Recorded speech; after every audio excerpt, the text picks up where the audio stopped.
Welcome. We have a big crowd tonight. I wonder what's so interesting. I guess we'll find out. If you will, I'd like for you to rise for the invitation and the pledge. Sarah and Vincent will give the invitation. Sarah? Thank you. Let us bow our heads. Dear Lord, we thank you for this day.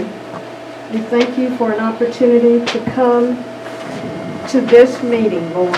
Be with us as we discuss the topics on the agenda. And Lord, we will forever be grateful to you. And as we leave to go back to our homes, Lord, please provide us with traveling mercy and grace. These and all other blessings I ask in thy name. Amen. Amen. Pledge allegiance to the flag of the United States of America and to the republic for which it stands, one nation, under God, indivisible, with liberty and justice for all. Thank you. It's hard to talk through the mask. I'll speak as clearly and loudly as I can so everyone can hear. We have a lot of items on the agenda tonight, so we want to move along. A number of you have indicated that you'd like to speak either for or against, and I'm going to give you an opportunity to think about how you might consolidate your position if you're going to give each side 10 minutes for each issue. We have a timekeeper and she'll keep us on point. Before I get into that though, I'd like to cover a few things. The folks here before you are appointed by your county commissioners to represent all the citizens of Pickens County. Not just our own interests, not just your interests, but everyone's interests. Our purpose is to hear from the applicant as to what they would like to do and why. We want to hear from citizens who are impacted by that rezoning request. Our job is to weigh all of the evidence that's put before us and then make a recommendation to the county commissioners who will ultimately make the final decision. We are just a recommending body. So the process we'll follow is that the planning department will first present the request. The applicant or their representative will have the opportunity to make comments. We, the planning commission, will ask questions as we deem appropriate of the applicant and the planning department.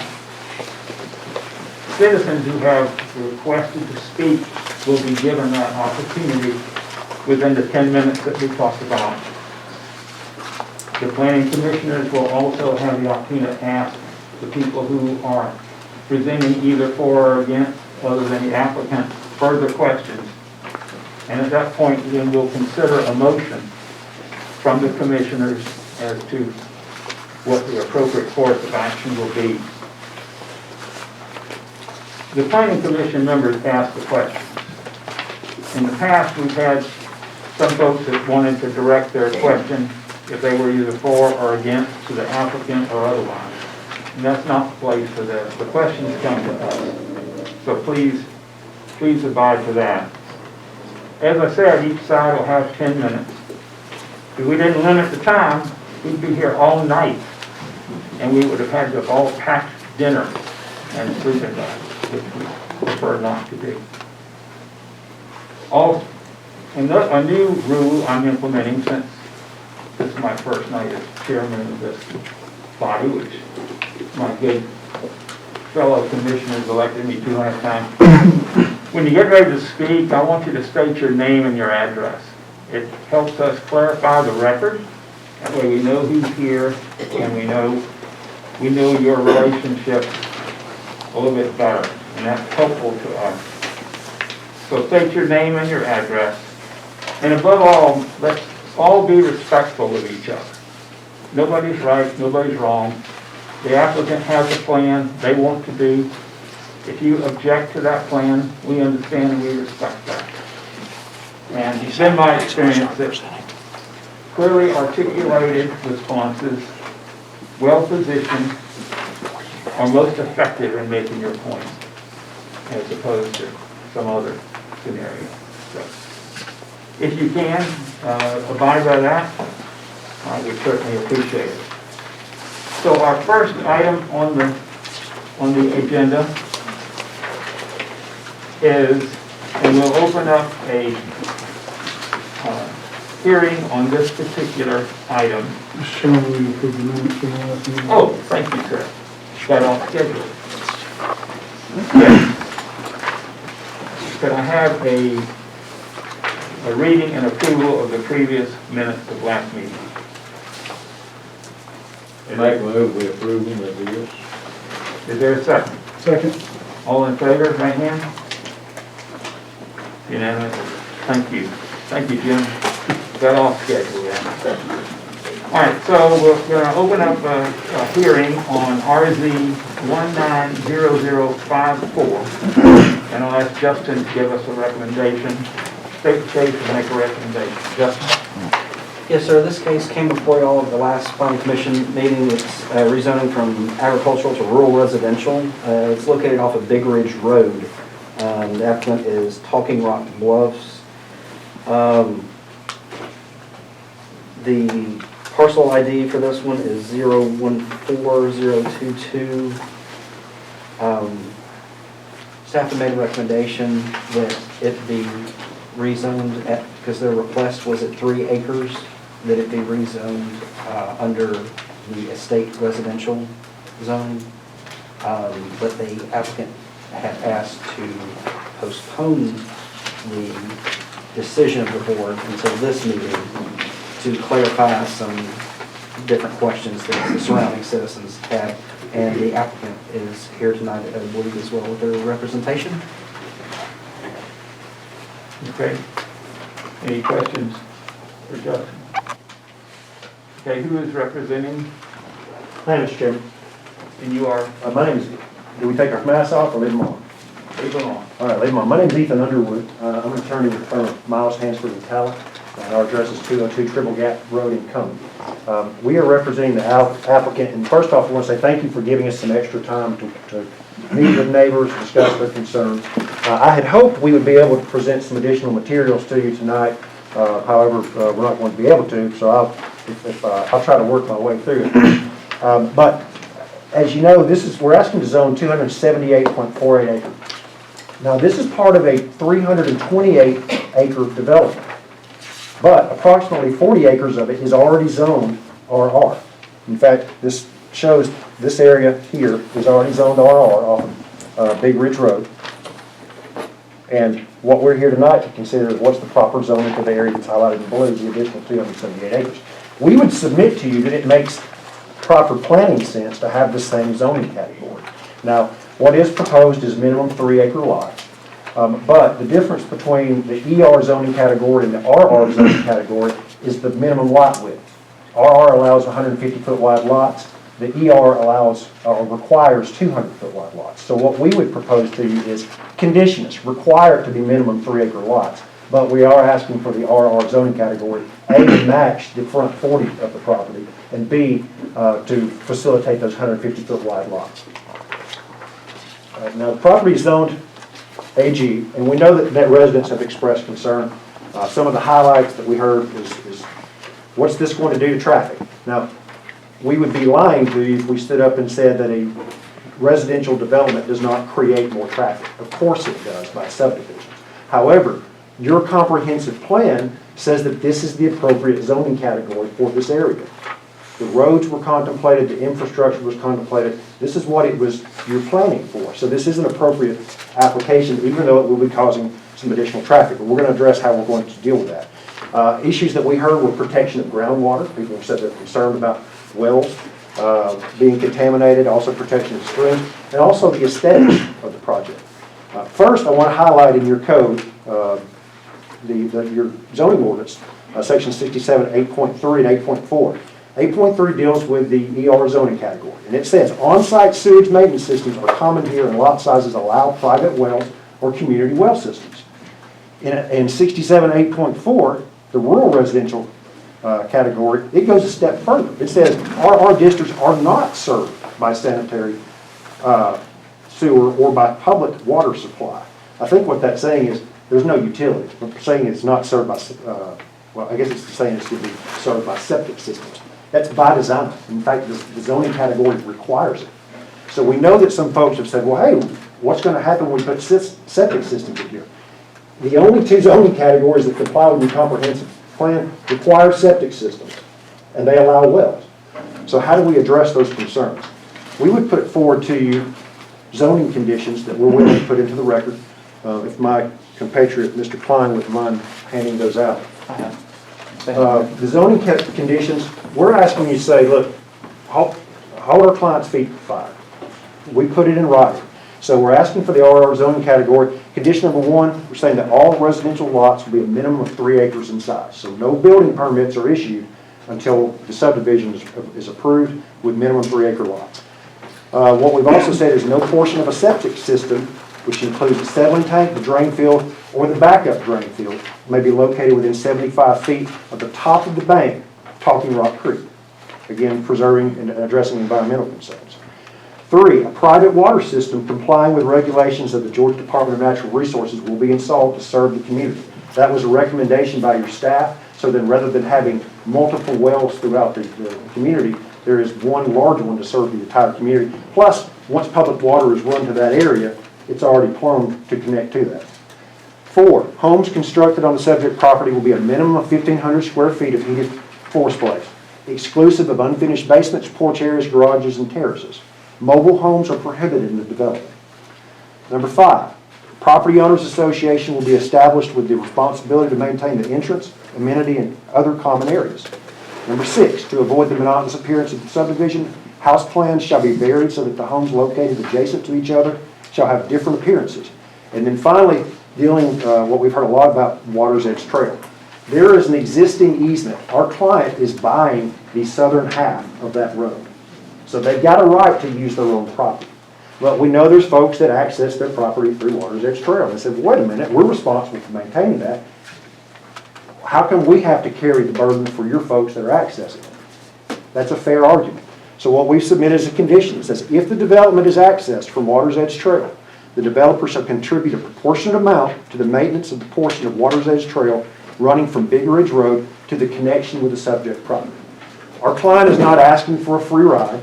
They're not asking to have other people pay for the road maintenance, but they have to be able to use their own land. And they've got a legal right to do that.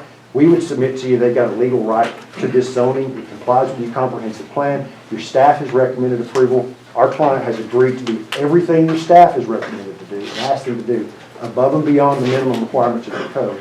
So we would respectfully request that you recommend approval of the RR zoning with these zoning conditions that are submitted. We're happy to answer any questions that you have, and we'll reserve the remainder of our time for rebuttal. Are there any questions?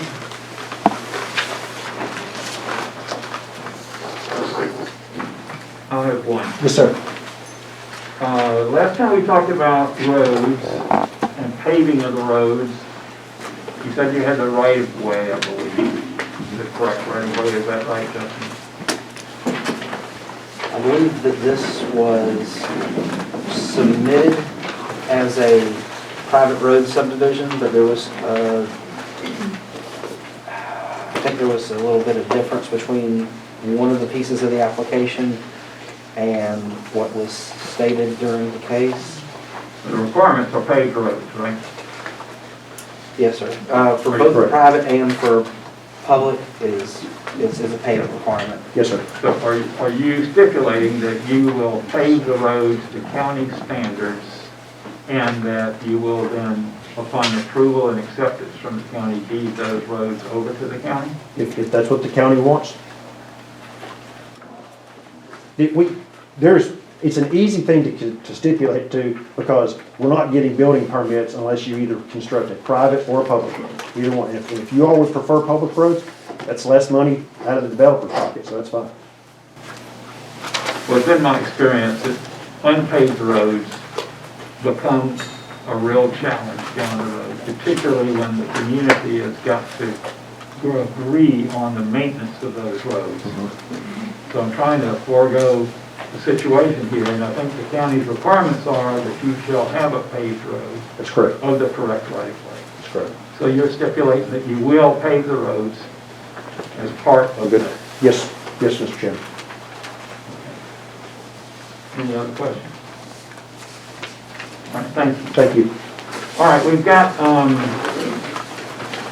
a number of folks who expressed a desire to, I think there's 5 here against the proposal.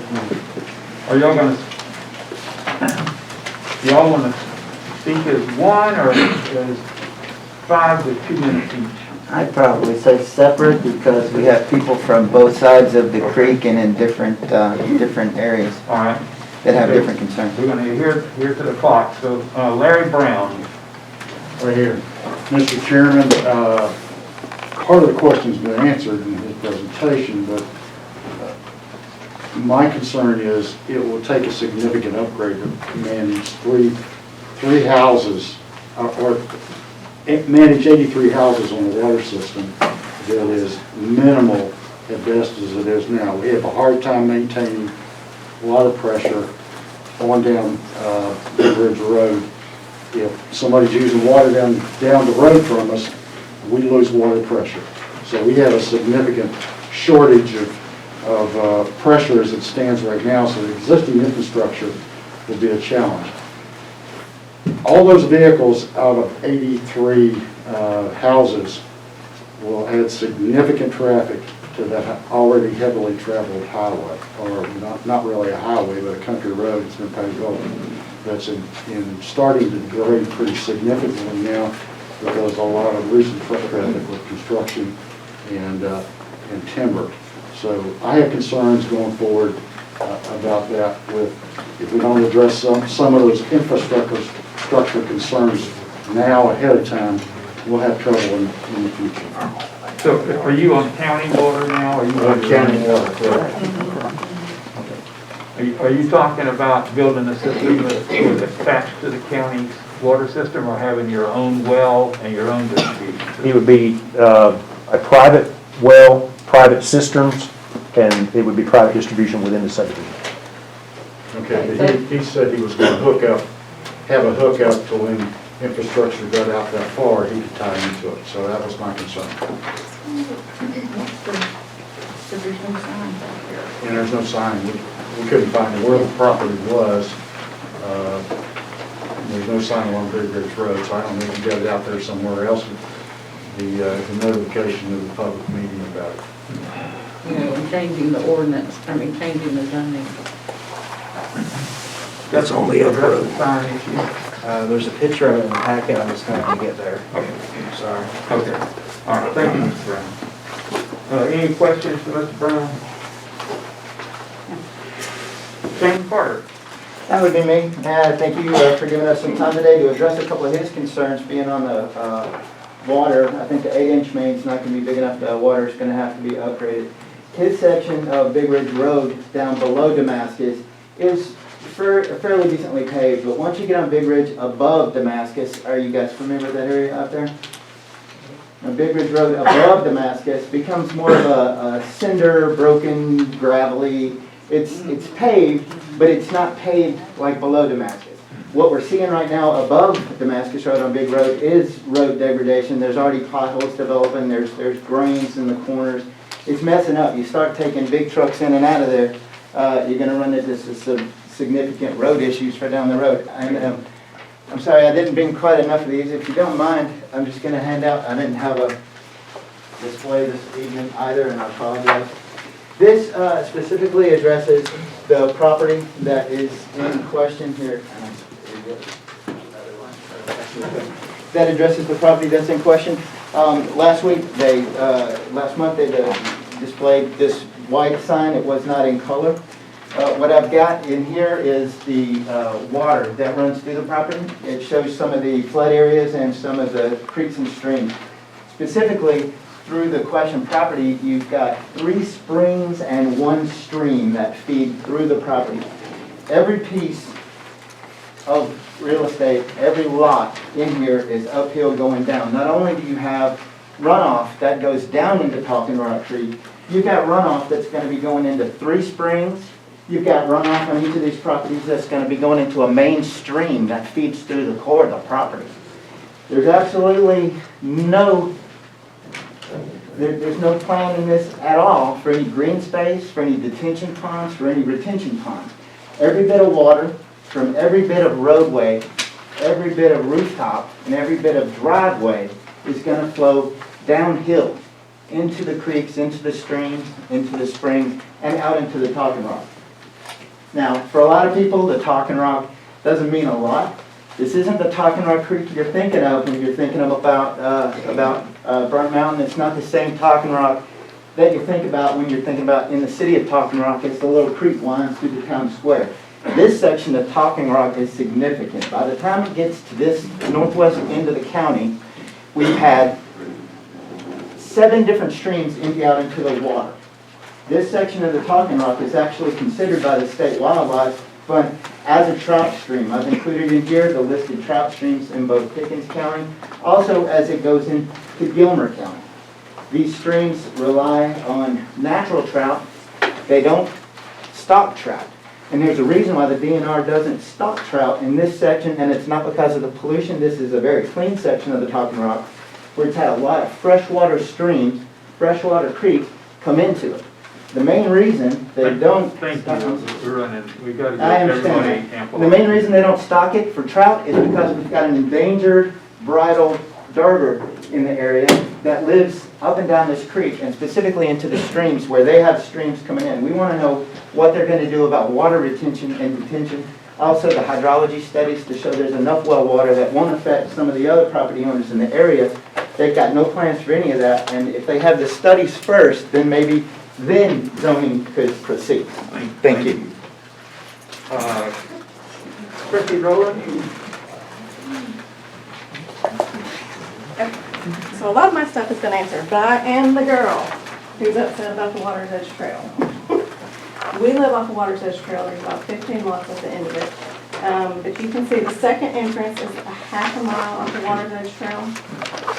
And this, I only brought one, Would you state your name and address? is Water's Edge Trail. Oh, I'm sorry. Thank Chrissy Rowland, and it's 80 Creek View Ridge. It is not paved, it is not curved, it is a gravel, dirt What road. is that? This is Water's Edge Trail. Their second entrance is Oh. a half a mile off of this road. Usually your second entrances is your construction entrance, or with 83 lots, you've got 160 plus cars that will be coming into the subdivision this way. There's no, he said the developer is planning to maintain a portion. What happens in 3 to 5 years when it's developed out? Who maintains it after that? There's nothing set aside for that. And the other worry I have is the no green space. There's nothing on, if you've been out Big Ridge Road, it's a ridge of road.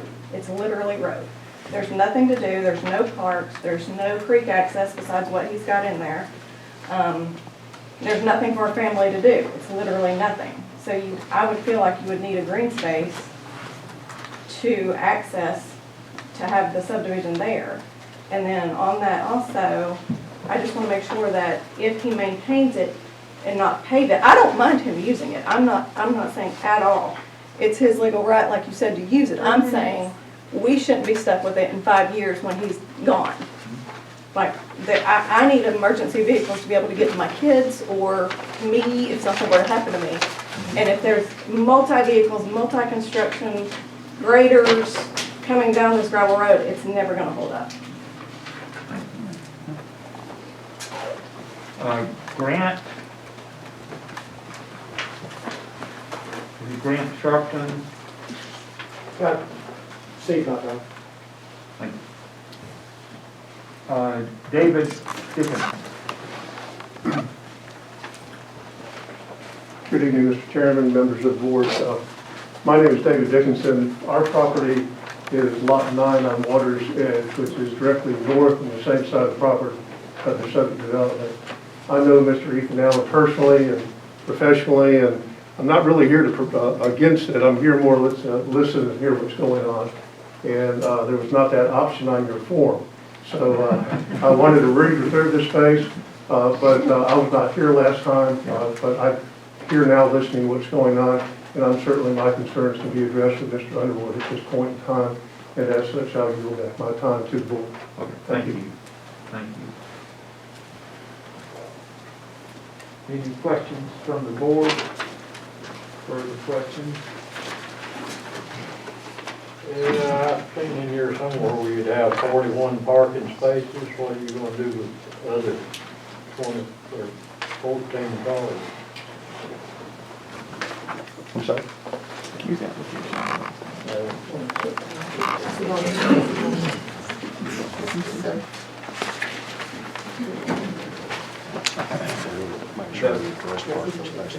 That's okay, we were, the deck was shuffled. Okay. So, now, so talk to me about this, Sure. about Roland's concerns. Is this on your property, or is it adjoining your property? Half of it. The middle, the center line of that road is what is subject to the zoning application. So if our client, candidly, it's less expensive to not have to do the access onto Water's Edge Trail. However, your staff has said, we really want you to have a secondary entrance. So if during the permitting process that is required, we're putting this condition forward to you, and you'll notice it's a conditional condition. It says if the subdivision accesses Water's Edge Trail, then we have affirmative obligations under those conditions. And those actually give the neighbors something to enforce. Rather than having to sue over an easement and go spend a bunch of money on courts and lawyers to say, well, you've got a maintenance obligation, we're putting it in writing so they can call the county and say, county, make them do it. So this is not part of your general road improvement plan for the subdivision, because Well, the general road improvement plan is these interior roads will be built to county standards, and they will be accessing Big Ridge Road. The second access, if required by staff, is going to be off of Water's Edge Trail. At this point in time, we anticipate there's going to have to be access to the Water's Edge Trail. We'll work that out, and to address some of the folks who don't live and breathe this stuff, yes, we understand that this is a concept plan, it is a zoning application. It has not been fully engineered. So regarding detention and stormwater, all of that is addressed as required for this phase. But we also acknowledge that Georgia EPD has regulations that have to be followed. Your staff has regulations that have to be followed. Now, these lots are large enough that where you can bank them, you can make sure that you have drainage easements, and that you don't necessarily have to have detention ponds. But if your staff comes back and says that detention structures are required to get a permit, those will be done. But there is a very arduous review process to make sure that there is no environmental damage done to Talking Rock Creek or to any of the other streams. We're not asking for any stream buffer variances, so you got a 50-foot buffer on both sides, plus an additional 25 feet of impervious surface, so no driveway, no roads, no rooftops, no swimming pools can be put within 75 feet of any water body on this property.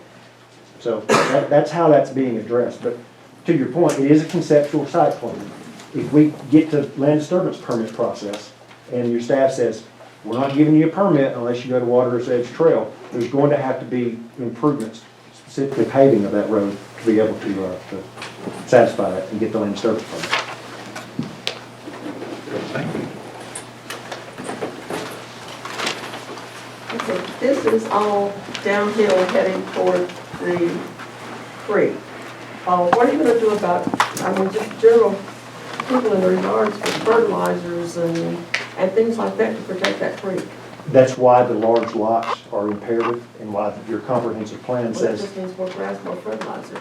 not necessarily, but it's designed to have that extra space. And that's what that 75-foot impervious surface and the 50-foot buffer is designed for.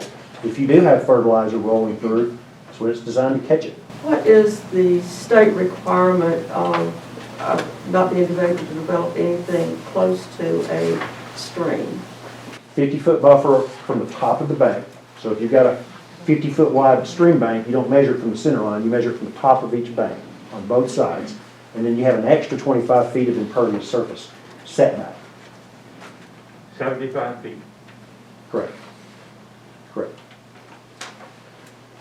And so, again, the code contemplates that. And frankly, our client does not want the fines from the EPD for any of those violations. So they're going to be following those regulations to the letter of the law as well. Is there any chance that you would consider taking these lots off the creek and making that a natural area? You still have another lots, but I think there's like 19 that you've got along that stretch of creek. Can I say something? May I introduce our client? All these houses are gonna probably be 150 to 300 feet off the river. It's like this anyway, you cannot build down close to that river anyway. They're gonna be up on the bank, probably at least 300 feet off the river. Because they're all elevated like this all the way around through there. Would you be agreeable to the condition that says all homes must be at least 150 feet? Yeah. From the top of the bank? We would submit that. So not only do you have the impervious surface setback, you've got another 75 feet where you can't build the homes. A natural area there, which you don't have in here at all, would really be nicely in that creek. There'll be some green space, it's just not fully designed yet. There'll be places you can grill, fire pits, it's gonna be all that, it's just not designed on the plan yet, because we just have to come with our lots first to this meeting. Can we limit the number of lots? Can we take away from the 83, maybe cut them in half down to Sir. 50 or 30? Thank you.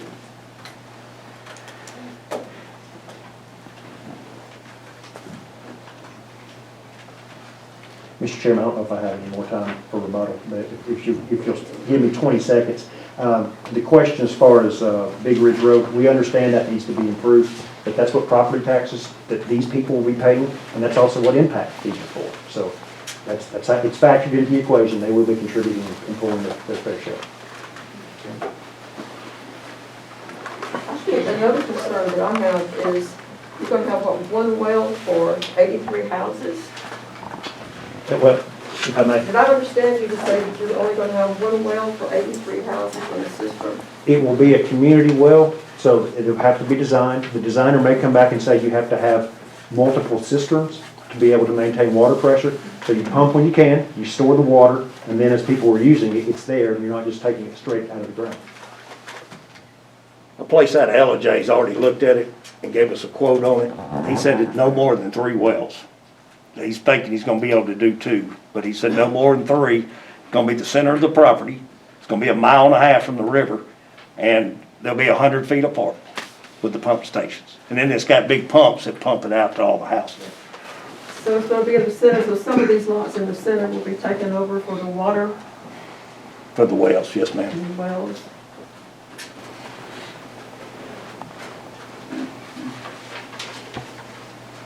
Further questions?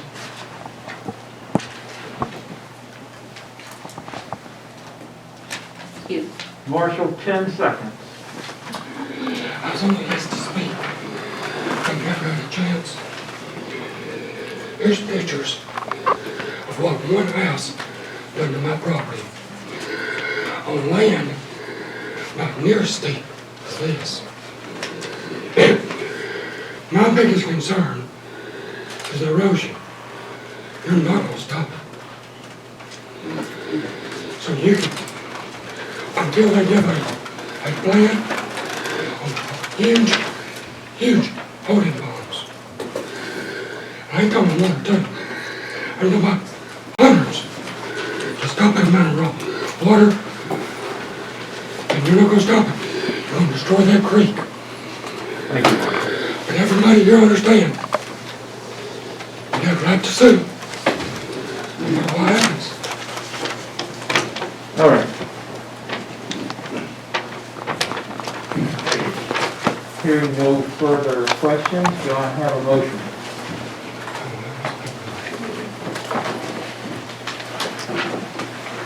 Mr. Chairman, may I?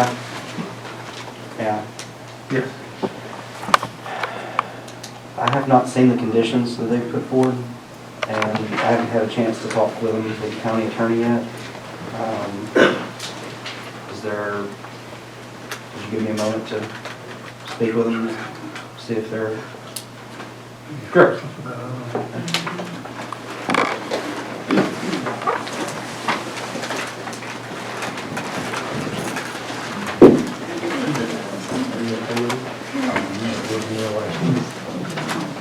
I thought he said they hadn't put a security. Okay, we drove from one end of Big Ridge to the other and never saw that. Man, that sun's not on Big Ridge. You know where, Oh, it's not on Big Ridge? No, Okay, ma'am. well. Macedonia Church is up there on Yes, top of sir. Big Ridge? Yes, sir. Okay, directly across, where you got the scenic That's the overlook. Whitestone Road, that's the dirt It's road. in Macedonia, right across is some mailboxes from Macedonia Church and the dirt road that goes in. You got to go into that dirt road about, quarter mile, half a mile to find that sign there. You're not gonna find it on Big Ridge. They didn't put it there. They hid it deep into the woods. So you Excuse have me, a hard time. this is still a public hearing? Yes, sir, I'm speaking. Thank you. Gentlemen, thank you. Ms. Underwood? Ms. Underwood? Yes, sir. If I could ask, in addition to the 7 conditions, you've also added that there'll be no home within 150 feet of the riverbank and the roads will be public, developed to county standards. Yes, sir. Is that right? Yes, sir. That's what I thought.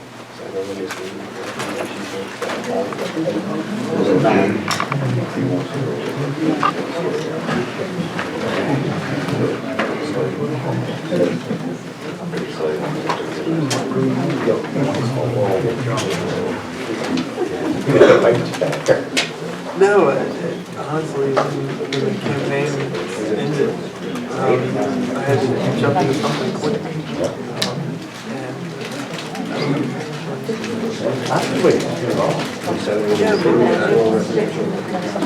Paid a little bit, but I work in several campaigns, communications business. But They would need to go to motion to approve this rule resolution with the conditions that they added. So this was state politics, capital, especially in light of the election.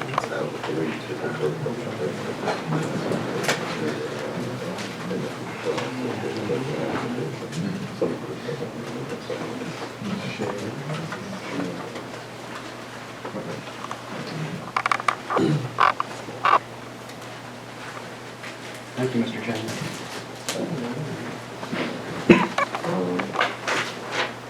So at this point, in addition to the list that you have been given, that has been added to this, that you will, other than develop the roads according to county standards, they will become, later become public roads, if we're going to do that. No home site within 150 feet of the river bank. That was been agreed to. Mr. Chairman, I would like to make that part of the agreement that they made to as part of this So, application. are you making a motion?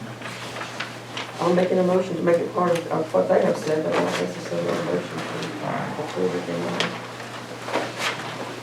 Is there a second to the motion that has been made to add this to the recommendation put forward by the county? Not necessarily to agree or vote.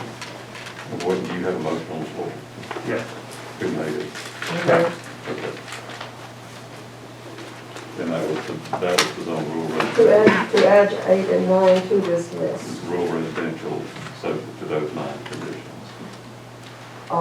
This is not an only, basically I was saying that it just needs to be added, they have to need to add this, that we need to make it part of their application. Yeah, but you're agreeing to rezone the rural residential, subject to, with the addition of those 9 conditions. No, I have not, I was not making a recommend, I was not making a motion to recommend that it be approved, I was making, I thought you had requested that you make a motion to add this to it. I was clarifying what their position was. What the applicant is asking that you rezone the property to rural residential, and they've agreed to those 9 conditions to be imposed upon their property. I withdraw that. Okay, so do we have a motion that, subject to the recommendation of the planning commission, with the 9 points stipulated in this agreement? Justin, does that change your recommendation for estate residential for these conditions? Yes, sir, those conditions would take care of the estate residential recommendation. So the staff would be okay amending the recommendation to rural residential with those conditions. That would be acceptable. Those cover the intent of the estate residential recommendation. Thank you. Yes, sir.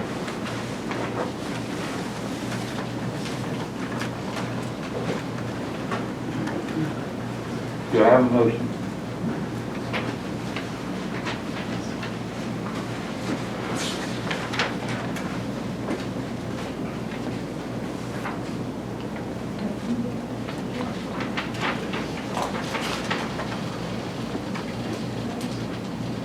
Not hearing a motion. Does anybody need more time to consider?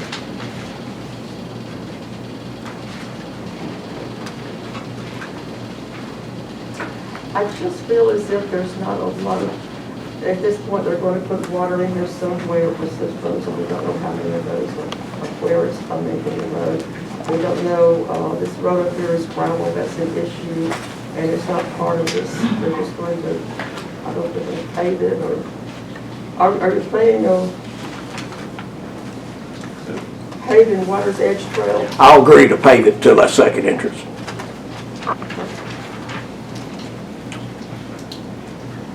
Mr. Chairman, may I clarify something? Commissioner Holmes, Yes. the choices that they would have for water for that subdivision is for 83 individual wells, to have a centralized water system which has its own issues, but it's probably a little more environmentally friendly. There are other issues with the private water system that the county attorney and I have discussed. The third option is not really the applicant because they have to wait a considerable amount of time until county water made it out that way.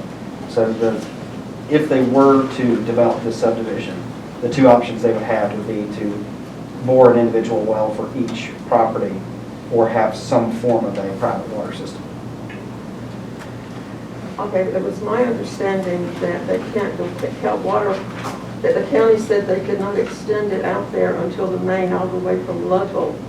Yes, ma'am. So it would be a considerable amount of time before the county water made it to that area. Would have to be enlarged. Long ways.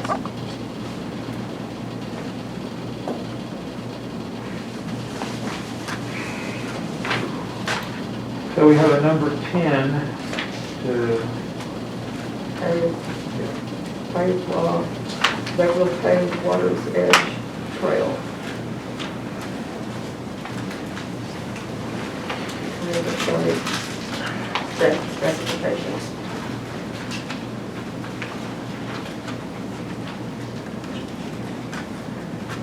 Would that be an issue of paving that with the people that live on it? Is that road wide enough? Is anyone to go ahead and pave it to county specifications without getting more right of way from the people living on it? So they're probably a little bit more familiar with that than I am, the applicant is, but for it would be minimum right of way of 60 feet, minimum surface width of 20 feet, shoulder of 3 feet. I don't know what the best secondary access for that subdivision is, but. Okay, thank you. If they have the right-of-way there, if it's county right-of-way, they wouldn't be able to pave it. They would have to make some kind of a monetary donation. The county would have to go out there and pave it. If they had to get stuff from the individual property owners, there would be different, and I'm sure Mr. Underwood can answer this much better than I, but they'd have to have some kind of a private road assurances to all the people to have access there for a secondary location. The county would just require a secondary access point to the subdivision if it was over 40 lots. So that's, I'll be honest with you, wherever they put it is fine. They just need to have a secondary point of ingress and egress. So where they put it is up to them, really. May I address that? Our client would agree to install the entire paved area on their side of the boundary line.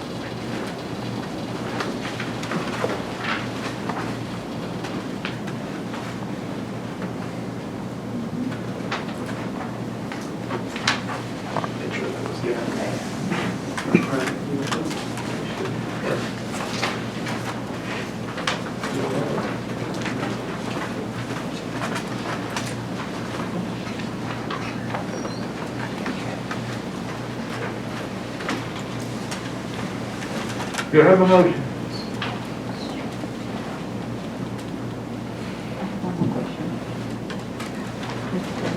Yes. Would your client be amenable to adding green space, to agreeing to put green space, a certain amount of green space in here as part of the development? We're planning on it anyway. We just don't know how much right now. How much you willing to commit to? Well, sir, just a suggestion, I mean, 2 acres. Yeah. He'll agree to a minimum 2 acre amenity area.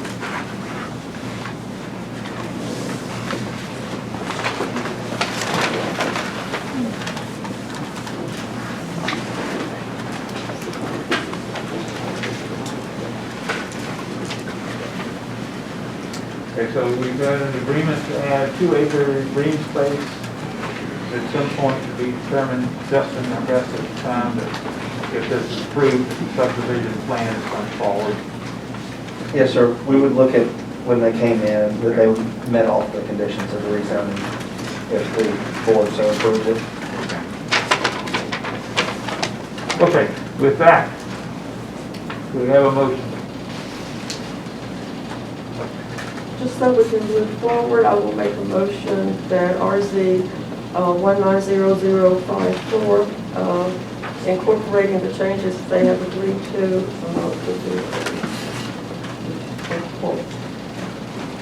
We have a motion to accept the recommendation of the county, subject to the 11 new stipulations that have been put forward, last one being the 2 acre green space.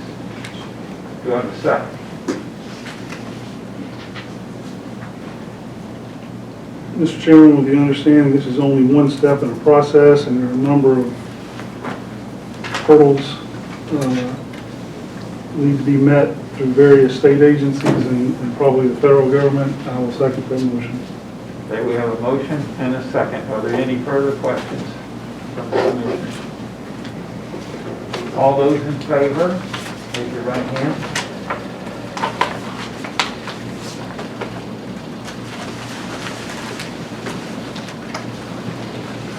Motion fails.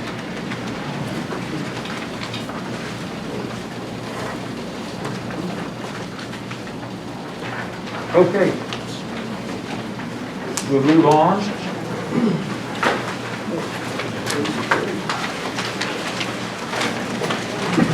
That will close that public hearing.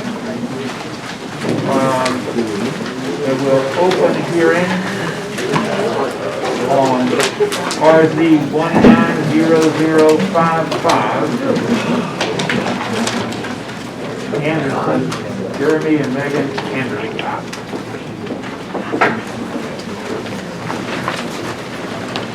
Thank you.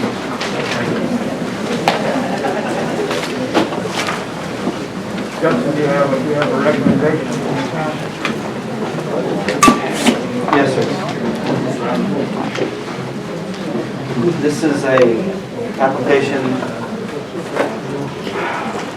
for a rezoning from small agricultural to rural residential. Mr. Bray is representing. Staff recommended the application for rezoning be approved. This one, thankfully, is a fairly simple application, but if I may add, in addition to this memo, I hereby incorporate the entirety of my office's file, the video recording of the planning commission hearing, including but not limited to all witness testimony, in order that this information be made part of the record and shall be available for the board of commissioners to review. If you have any other questions, I'm happy to answer. Thank you. Yes, sir. Mr. Bray? Yes, sir.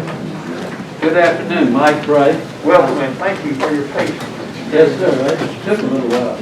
I won't take but a few minutes. Everybody knows where Carver Mill Road is. On this application, we asked them that it be zoned to residential rural. Mr. and Mrs. Anderson present? I'm right here. Where? This one? I'm Jeremy. Jeremy, nice to meet you. Sorry, we just put the property under contract and everything's doing so real, I've never met this gentleman. It was previously zoned RR, and it went to this particular category that they asked for it to be. We're asking for it to go back. We base that, the staff has recommended approval. We've had it checked for soil types, and the soil scientist says it'll support 3 residentials. We did a similar project over in Bradley Road. The houses are 300,000 plus, and they sold real well. So like folks want to live in a nice 1.5 to 2 acre lots, and all these will be. We got county water, we got soil approval, we got RR in the neighborhood and community, so we're not going against the grain, so to speak. So we think we meet what needs to be met in order to get an approval. So we're asking y'all for approval. I'm sure Mr. Anderson joins me in that request. So that's pretty much it. I'm not going to labor you with anything else. I'll be glad to answer questions if you got any. Thank you, sir. Thank you, sir. I don't have anyone that was speaking for or against this listed, is that correct? Mr. Chairman, we like them like that. Sometimes we do as well. Are there any questions for Mr. Gray?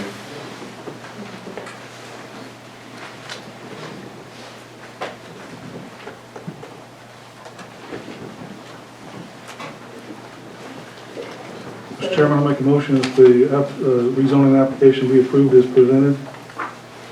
We have a motion to accept the recommendation. Is there a second? I second. Any further questions? All in favor, raise your right hand. You're unanimous? Mr. Chairman, don't y'all leave this up here in case people want to put some on. It's a music thing, but I Yeah, promise you I won't be singing. I did those 1,000 years ago. Thank you.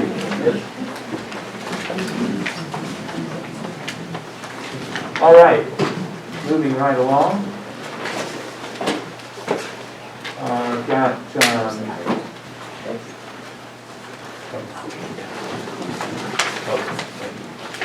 We'll close that hearing and open the next one, which is RZ 190065. Justin? Yes, sir. This is a rezoning application for a 2.79 acre parcel. It's located on Jones Mountain Road. It's a portion of parcel number 010054. The property is agricultural at this time, and they're requesting rezone the property to rural residential. Staff recommends that the application be approved. In additional comments, in addition to this memo, I hereby incorporate the entirety of my office's file and the video recording of the Planning Commission's hearings, including but not limited to all witness testimony, in order that this information be made part of the record and shall be available for the Board of Commissioners to review. If you have any other questions, I'd be happy to answer. Thank you. Is Mr. Bullard here? Yes, sir. What would you like to share with us? We're just trying to purchase this property and put a single-family home on it. Okay.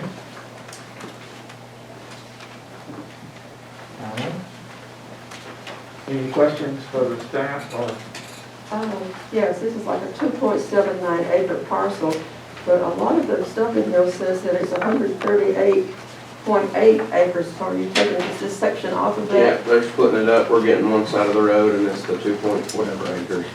Okay, and so, okay, so you're just taking off of this, Yes, ma'am. two off of that, okay. That was my concern, because all I threw out here, it kept saying 135, and Yeah. I thought, yeah, Split up. okay.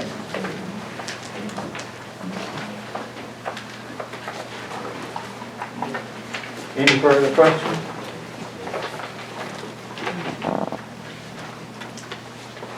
Do you have a motion? Mr. Chairman, I'll make a motion that RZ 190065 be recommended for approval. Okay, is there a second? Second. Any further discussion? All in favor, please raise your right hand.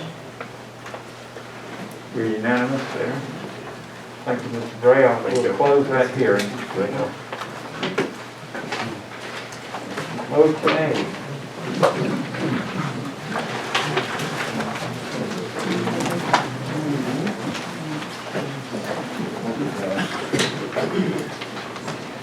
All right, we'll open the hearing now on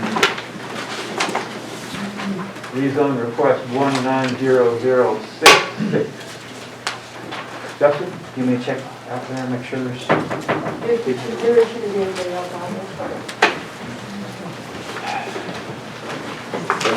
Yes, sir, this is a case that was heard before the December 14th, 2020 Planning Commission hearing. It was recommended for denial.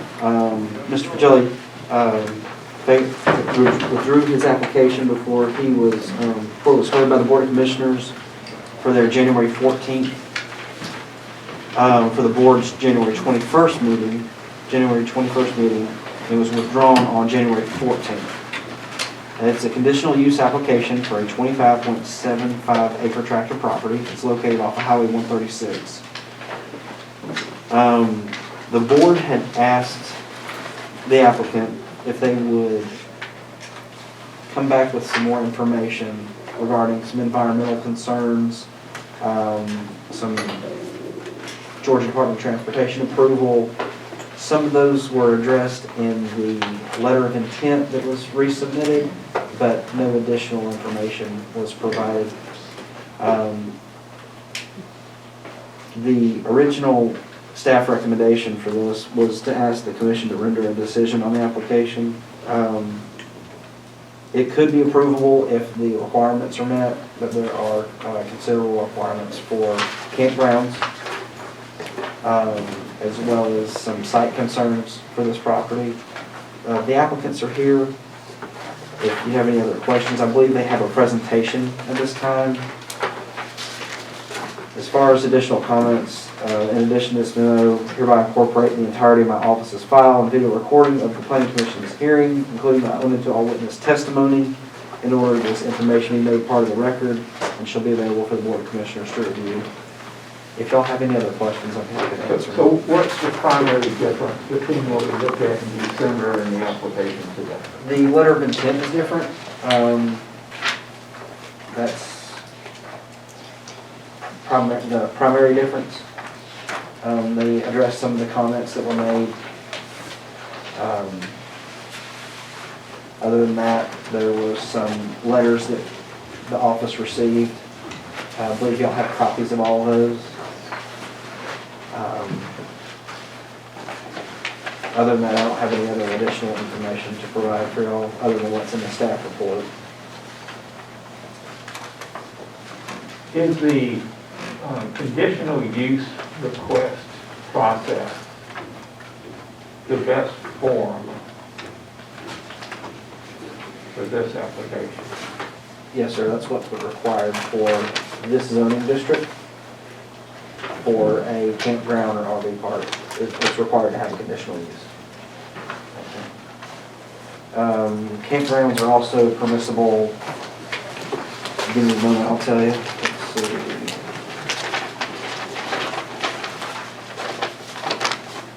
They're permitted in agricultural, which is the zoning for this piece of property, with a conditional use.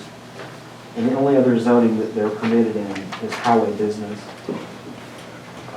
They still have to follow the campground standards no matter what, but it is outright permissible in highway business zone districts. Okay. So who's speaking for the applicant?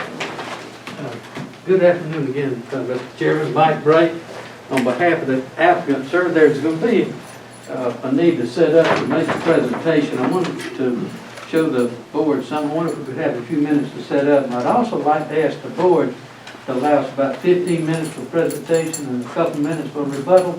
I noticed that first case, hit about almost an hour, and I don't think we can squeeze it in 10 minutes or so, but I think we might miss something that y'all might find helpful in your decision, if the board would consider that. Okay, move on. All right, sir. Please set up.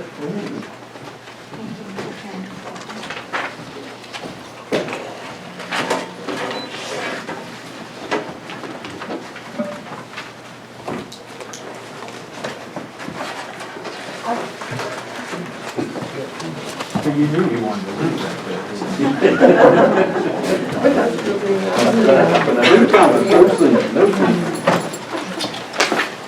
As they're setting up, Mr. Chairman has noted, this property is not a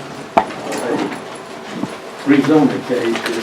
The zoner admits that request was made. They should use for it. We're going to do our best to address the 9 criteria points set out in the zoning ordinance for conditional use permit. This is Karen Fegely, and that's Mr. Garry Fegely over there, owners of the property. As indicated, I'm Mike Bright.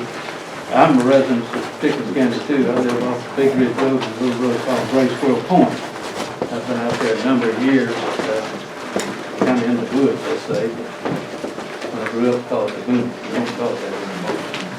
So did you all prepare this just for us today? Yes, sir. Yes, sir, we did. Karen, are you ready? All right, will you come up here and take this with you? Well, I am a singer and musician, so this is very comfortable to me. Yes, sir. Before we get started, is the intention that this be made a part of the record? Yes. Can we obtain a copy of it? I mean, we got this presentation right here, but they'd give you a copy, it's about the same thing. Yeah, your open records would allow that access, so sure. I don't know that they have one. To the opposition. I have one, sir. Mr. Chairman, the video will be recorded on the video. And those are available. No Pickens. You gave me the 2 here. Yeah, and on YouTube. And I believe they generally. Tomorrow, by tomorrow. Okay. In the morning. So they'd be available by tomorrow. Okay. All right. Proceed. Okay, thank you, Mr. Chairman and members of the commission for this opportunity to present this to you. I just wanted to give you a very, very quick background of who we are. There's a lot of things on the screen you can read, but I wanted you to know that we have experience as resort managers of a resort in Minnesota.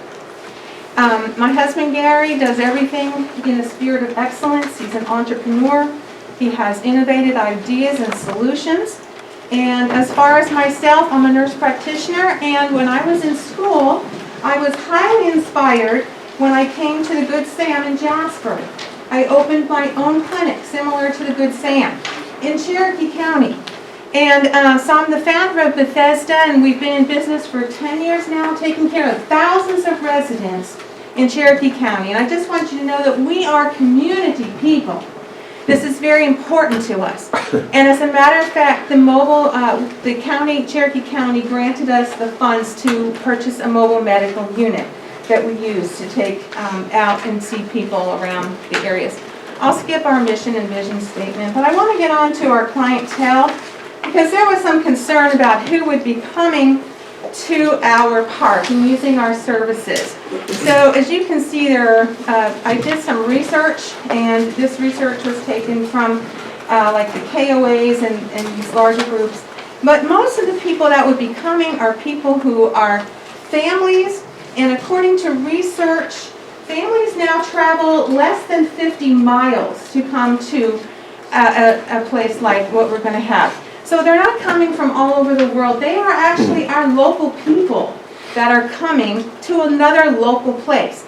And one of the things that they really want is to come to a place where they can find peace and rest and enjoy some quietness and separation from the world. And the most important values for these people are that the facility is clean, and that it's friendly, and that it has activities for children. And that's exactly what we have in mind. This is going to be a multi-million-dollar venture, so it isn't just, something thrown together. This is going to cost a lot of money. And it's going to present to this county some good tax revenue without having to spend money on schools, which is a big cost as we know today. This resort, what we're looking at is up to 55 sites. They're going to be concreted pads. We're going to have all the 50 amp services, possibly 2 cabins, an in-ground pool, an office, which will have some convenience items, an activity barn for activities that we can have with our campers, rain or shine, very important. And there's some other things there too, a dog park. But one of the things we really want to point out is that we do have a lot of green space. And perhaps some have not really known this, but the 5+ acres that are down by the creek side will only be for picnicking. It's going to be a park setting. There will not be any campers down there. There will not be any tenting down there. That will be completely beautiful green space, as well as in between the sections where you can see where the campers, how we have it laid out. That's all green space between all the campers, and there's green space at the front. And even, this is going to point there. Carrie, you can point to the place that is, it doesn't show that it's green space, but it's an actual next to the green space. Here, this is a reserve area too. So we have plenty of green space. The other thing is that our activity center is going to have a place where kids can play and rain or shine, like I said. There's just some ideas there of what we have in mind. But there's also, let me go back to this one. Okay, go this way. Some of the concerns that we heard from the people last time when we came to this meeting was there were concerns about the buffering. And of course, the county has a minimum of 12-foot buffer, but we want to be courteous of our neighbors, and we're going to add some very well-placed additional lealands, fast-growing trees to mix in with the trees that are already existing there on the buffer line. So that'll give us some additional privacy, and we really don't expect that there's going to be a lot of noise, because most campers are just people like us who, just want to get away and have a nice time. And most of the time, they're out and about in the community, and they're looking for things to do in the community. And then we have our water supply is county supply right there. And we have a statement in our packet from the soil geologist who says that the soil there is more than adequate for the proposal of the septic systems that we'll be using. Other concerns was the volume of the traffic. As we know, there's already lots of RVs on the road. They're just passing by us to go to places like Doll Mountain, the 411 Rest. They're already on the road, and with the addition of all these new homes going in on 515 and all around, there's going to be a lot more traffic on that highway anyway. But here, we really would, we have some work that we've been doing. Reed Dyer, who's over here, if we have any questions about this later, he'll be happy to answer about the GDOT. But the road work has already been going on out there with much more increased visibility. And something that happened recently that we weren't aware of until recently was that they lowered the speed limit from 55 to 45 out there, which is a good move. They're putting in a 6'6" bicycle lane, so it makes sense to me that they would be concerned about the traffic situation out there. And we have applied for a commercial driveway, and we have some other options that we can use to obviously address. But we will be following all regulations, and we are in full compliance of the state and the county, whatever. So one of the other concerns was that concerned about what is this going to do with for people, their health and their safety. Well, that is my business. My business as a nurse practitioner is health and safety. That is me. That's who I am. So to think that we wouldn't be concerned is a misnomer. We're very concerned. We are good community people, good neighbors. And so we are planning to make sure, number one, that we have very strict rules. There will be no display of alcohol. My husband and I do not drink alcohol. We don't tolerate it in my family. So people know we don't drink. We're not drinkers, and we're not going to tolerate public display. Quiet time will definitely be from 10 p.m. to 8 a.m. Campers are always quiet. What they like to do at night is usually sit around the fire. And we will have some security cameras. And there's no real effect that we can see on the values of the properties around us because the housing is from $60,000 to $208,000 there. And if anything, it should bring up the community standards in the area. Here's our general area already. Where we are located, the general area already includes things such as the Talking Rock Arena Motocross, which is very loud, very noisy. And they're always out there kicking up dirt, and that is just right down the street from us. There are lots of things, and you can see that we have it up there. Yeah, the businesses that are close by us here are Pilgrim's Pride and Hatchery, Bart's Store right there. We've got the Cherokee gravesite, and right across the street from my property is 4 acres of commercial lots, which are going to be, somebody's going to buy them lots and they're going to develop them lots. They're already zoned commercial. So there's commercial there.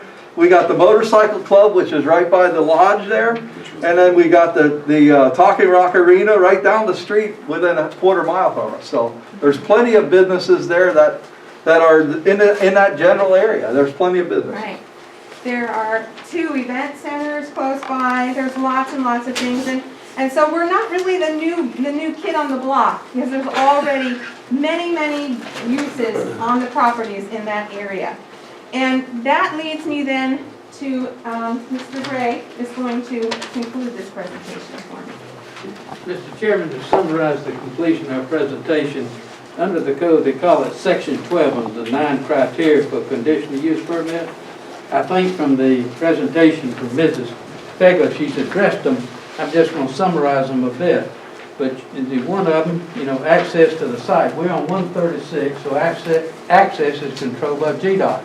In addition to that, they're putting in 2 roundabouts up there, and the speed limit for now, maybe for the future, is 45 miles an hour. In addition, the applicant is talking about as you exit the site, make a right turn only, so that you go up to the roundabout and go whichever way you want. You don't have to make a left turn. They're going to direct their outbound traffic, to turn right rather than turn left to address it. And then GDOT controls access to the properties anyway.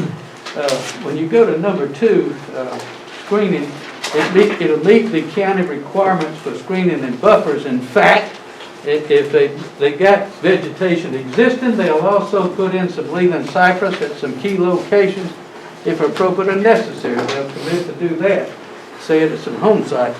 One of the ironic things, kind of oddly enough, is they say, well, you're next to a proposed subdivision. The most ironic thing, we fit agricultural zoning because we're conditional use.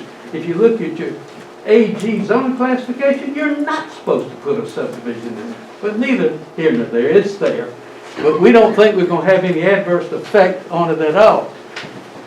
On the hours of operation and manner of operation, here is demonstrated to you. They're going to make it be a well-run, well-organized, put-together platform. Just a while ago, you considered 78 homes off of Big Ridge Road. 78 homes. Made your recommendation. Fine. We're talking about 55 units on 136. If 78's good for Big Ridge Road, 55 ain't going to hurt 136. We got our hours and our use proposed consistent with the nearby uses. Number 4, public facilities, the staff and I both came to the same conclusion. The septic system is to be an engineered system. The soil has been checked.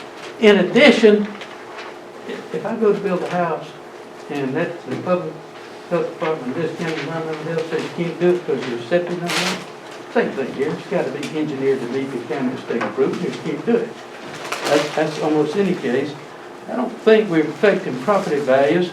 The condition of this property actually is probably more suitable for campground than any kind of agricultural use. Got the green space down here, well protecting the creek. Way up here are the units. Activity barn is designed by an engineer, septic and layout. A well laid out, well proposed project. The staff on 7 and 8, we all came to the same conclusion, the requirements to be met. I think, in the bottom line, one thing, Mr. Chairman, I have to do, I gave it to Mr. Landrum. One of the things that, as life goes on, y'all will get a little dose of it, I'm sure. It says that if you don't say that you got a legal right to use it and challenge, the outcome, you wait. So I gave it to Mr. Landrum, because Mr. Landrum would say to Mr. Bray, if you fuss about this later, you wait. We don't waive it. I've been toasted on that many years ago. One toast is enough. So I took care of that little house cleaning chore. We think, Mr. Chairman and fellow members of this board, that if you meet a constitutional protected right, if you meet what's set out in your ordinance as a conditional use, if you meet the 9 criteria, then we think we presented a well enough case to deserve approval. We thank you for your consideration. And I'm glad to get here done. The mass is about to kill me. Thank you. Are there any questions for Mr. Bray? Any questions for Mr. Bray before we hear from others? We have a number of folks that want to speak. Okay, thank you, Mr. Bray. All right, I have several people. We want to try to keep this concise and moving because of the hour. Michael White. Yes, Mr. White. I will keep this as concise as I possibly can. I need to give a little bit of backstory, and I feel like I'm in a unique position. My wife and Christy and I live on the 20 acres directly east of the Fegleys. So we share the property line on the eastern side. It's basically a mirror of Garry and Karen's property. And I thought I knew where to begin. But basically, we bought the property around the same time. They bought the property next door shortly after we bought the property. We introduced ourselves, we talked. Where are you from? What are you planning on doing with the property? What I was told in the beginning was basically the same thing that we're doing, which was they're going to build their dream home there, and that's where they're going to retire.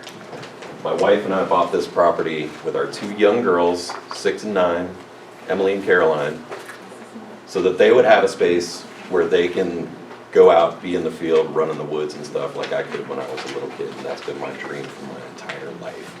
This is what I've worked for. I was never given anything. I have every penny that I have, I've worked for. It's not mommy, daddy money or anything like that. The same with my wife. This is our dream. I was initially told they were going to build a house there. Shortly after that, it was, we're going to have boat storage up here, but that's not going to affect y'all. I realize the world doesn't revolve around me. I respect individual property rights. And my thing the whole time was, well, it's their property. They don't have the same vision as us. Obviously, we like to keep it, all the trees and everything, Mother Nature and beautiful and down by the creek and all that. If they don't want to do that, that's cool. Shortly after that, this is a joke. And again, I feel like I was fleeced from the very beginning from what I was told from Mr. Fegely. This is not green. Go down there. There's a road, there's a concrete road right here. There's a porta potty on the corner right next to the creek, which is classy. Here's the event tent that is larger than my house. There's a teepee down here that's 40 feet tall. There's another gazebo over here. There's a big storage building over here. Whatever, we got a little gazebo and a storage building, but there are roads cut in right here for the RVs that are already there. Once again, not my property. Y'all got RVs, y'all want to do what you want to do with your property as long as it does not affect me. Yes, sir. You're addressing us, not anybody else. Yes, sir. If someone wants to do that with their property, that is their business as far as I'm concerned. What I was told afterward, after the, well, we're going to build our house, oh, and we're going to have some RVs, and we're going to have people down. That's cool, man. They did family stuff down there and all that. Pardon me? There's 7 minutes left. Okay. Basically, that's a joke. I was told multiple things over the last 3 years. Then it was gonna be, we're gonna build a couple rental cabins. Okay, where are you gonna put them? Well, we're gonna put them right here, because this is where we get the best view. Knowing that, like, we were gonna build our house right here. We're now $335,000 into the property, $50,000 into renovating the house that sits right here, which is 900 and something square feet, which I share with my wife and my 2 kids in the 1 bathroom. We're suffering through this because our plan was to build our house, and we were lied to the whole time about what it was gonna be. It was gonna be rental cabins, and then it was, you know, and then when he started cutting in roads, these roads are already cut. If they want if someone wanted green space, if someone wanted trees in between our property, we used to have that. We don't have that anymore. They ripped down literally close to half of the trees on that property. This is a joke. If any of y'all believe this for half a second, which I don't think you do, you're getting fleeced. Don't do it. Thank you. Let's all remember to be respectful of everybody here, okay? Everybody's entitled to their opinion. David Russell. Mr. Chairman, members of the board, I have provided you with a letter summarizing my objections. We have that. You need more copies. I see there are other members. Everybody got one. Thank you. I won't belabor that point. Thank you for providing me with this, Mr. Bray. I would ask that my letter be made a part of the record, please. To Mr. White's point, that's what's in the green space now. Developed roads, permanent structures, 5 minutes. RVs with permanent structures,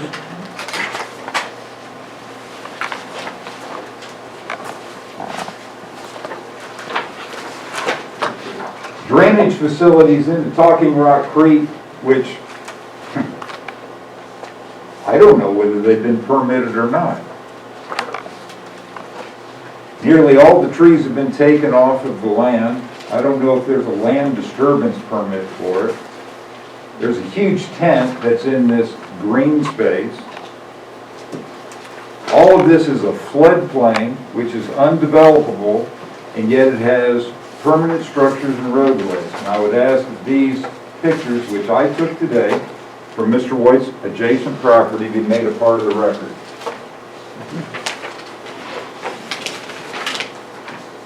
The proposed use is completely inapplicable and inappropriate for this area. It's immediately adjacent to a residential neighborhood, and while they claim that there's no more noise or disturbance than with agricultural use, I respectfully submit to you that grazing cattle and open pasture doesn't change on Friday afternoon. I understand that it's an agricultural area, and I understand that there is a provision possible, but the planned development with the same questions that you asked on December 14th is impossible to do because of this right here. You can't put 11,000 linear feet of septic on this property, which is what the county would require. And if you approve this, what you're going to hear every time they come back is going to be, they approved us for up to 55 spaces. It needs to stop now. It's an impossible project. Thank you very much. John? I'm Sean Podick. I live at 464 J. Moss Lane. Bought the house about a year ago now. I don't agree with it because from my back porch, as people have said, you can see already RVs, tents, roads, driveways, whatever. The noise will be outbearing. They said their cutoff time will be 10 o'clock. My kids go to sleep at 8:30. That's all I have to say. Thank you. Thank you, Sean.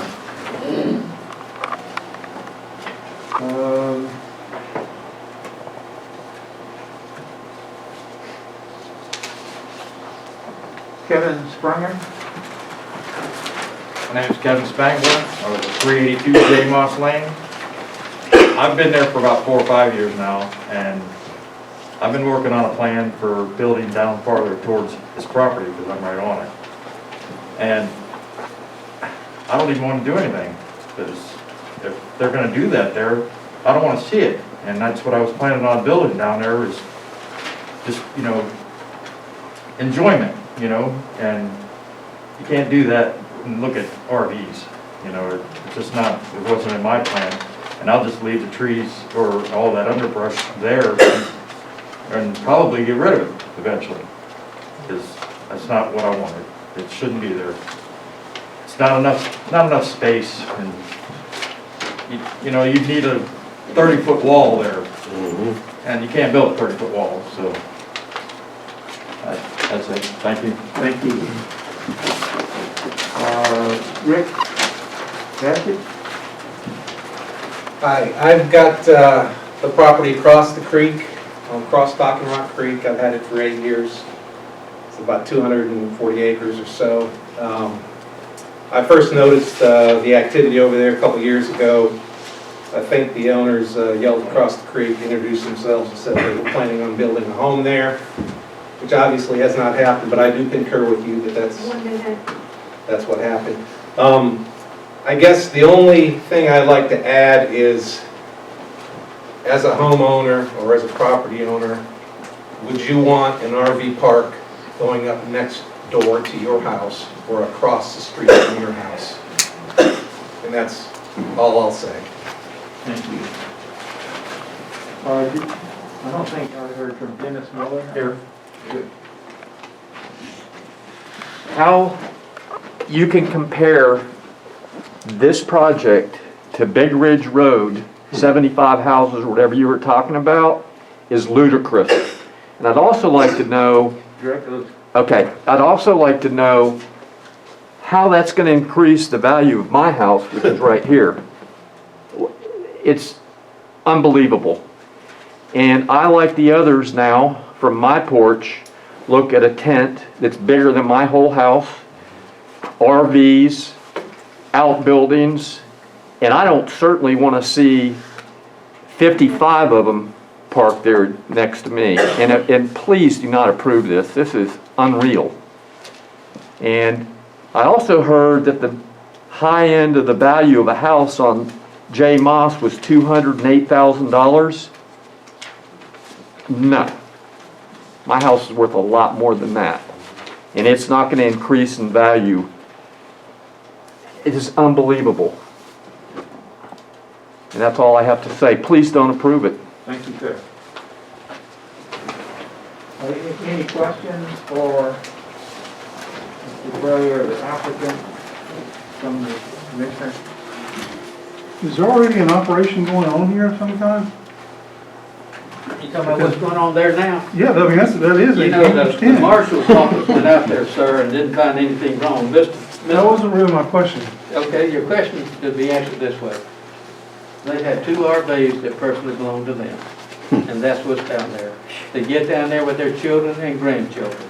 There's a tent down there. Is it big as a house? No. Yes, it is. Is it, Absolutely. Is it a big tent? Yes.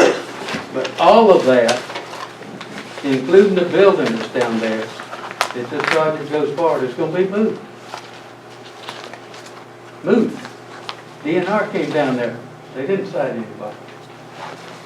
Neither did your county marshal. Do we have a moment for rebuttal, Mr. Chairman? Let's see if there's other questions. Sir? We'll see if there are more questions for you. Okay. Yeah, thanks, sir. Are there other questions? Mr. Bray? What is that large tent being used for? He uses it, he's got a Native American heritage. He uses it with his kids and grandkids to do Native American things. That's a teepee. Mrs. Holmes, That was a teepee. Mrs. Holmes is the federal road right on, old federal road right on this property where we did the Cherokee removal. Garry, do you want to address the teepee? I did.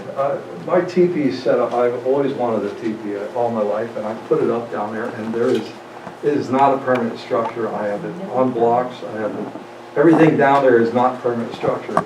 We planned to, when we first bought this property, we went and we just did some camping down there and that's it.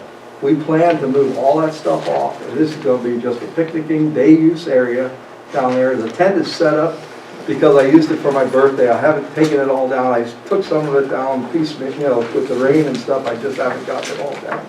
But that's the only thing I used it for was the weekend of October 4th for my birthday. Thank you. And I own the tent, so, thank you. Further questions? What are the plans for the use of the 2 proposed cabins? The 2 cabins, the 2 cabins were just gonna be for rentals. Well, on a 14-day basis, just like the RV camp? Yes, same as Before you said that you were planning on weddings and events. I have a problem. You don't have enough parking spaces as it is, according to this, for the number of spaces you have. Where do you plan on parking people's events? Our new address, we are no longer considering those type of events. We are only considering the campers who come and,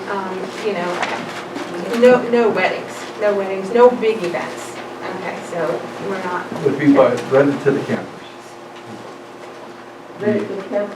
The people that have rented the sites, we're gonna make that option available if they wanna have a birthday party in there or something. That's what that's gonna be used for. So we're not really, they're gonna be a walkover path, because what we wanna do is we wanna preserve that whole area. The federal highway runs through my property right there in the front. And with my Native American background, I am very excited about having, being able to tell the stories. That's why I have the teepee, because it's just, the kids love the stories of the teepee. So there will be no weddings there? No events? No, we're not. We're not making a venue, we're not having a venue. No, we're not advertising it for outside things. But if someone parking there wanted to have one, they could. Pardon? But if someone was already parking there and they wanted to have an event there, they could. That was what the purpose of this. The purpose of it is to be able to get you out of the rain. If it's a rainy day and we want to have a bingo or we want to have, some kind of a birthday party or whatever, they could go in there and they could play inside that thing. That's what the event activity bar is actually for. And being able to have the historical, being able to have maybe a little bit of the history of Pickens County, the history of the federal highway, the cemetery, whatever the history is, maybe put a little historical setup inside of this activity barn, so we can preserve that part of the history. Are you currently operating a business on that piece of property? No, no ma'am.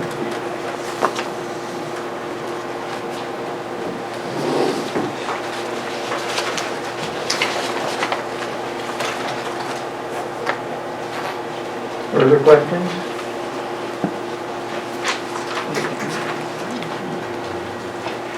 Mr. Chairman?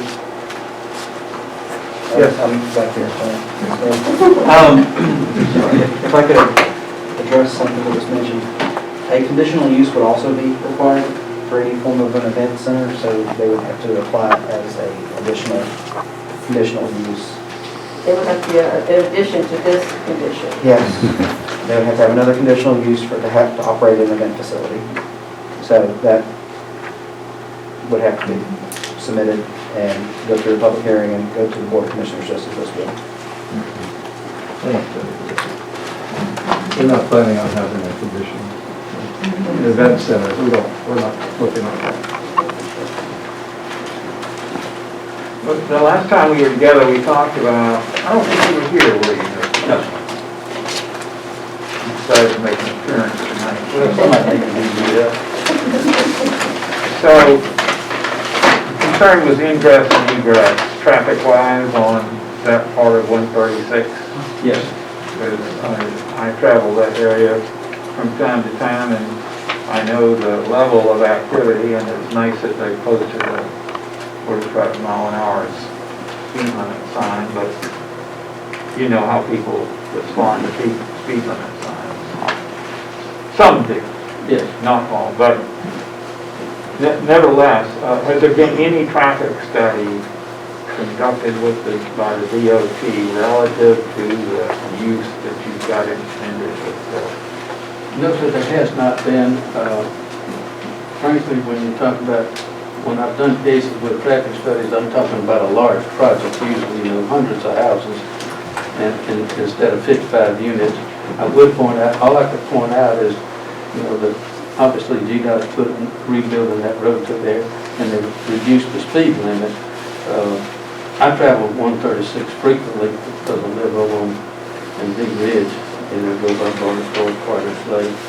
So, traffic's always a question mark for people. And I've never seen zoning or conditional use tackle a traffic problem, maybe, because it is what it is. I don't think this project is going to have any significant increase in traffic. I mean, the traffic is there. The 55 units is not going to be a major destination for them. Do you know what the decel requirements are and acceleration requirements are for getting in and out? I know this, sir. I know that it's based on speed limit, and I know it's up to GDOT when you apply for your commercial entrance, and they base it on what the projected number of visits are to the site. So if they feel the visits to the site of 55 units requires a decel lane, they'll require. Most likely they're going to require a wide commercial driveway because we don't think we'll cross that threshold. So if you got 55 mile an hour, you got different requirements than 45. I know that for a fact. I haven't been involved in them, but GDOT will impose such standards as they think are appropriate for this particular project in 136. Justin, do we have a feel for what the DOT will require in terms of decel and acceleration lanes out of the community? I know they're not going to turn left. I guess it's going to be some limitation that will prohibit that from being able to. I haven't heard anything yet.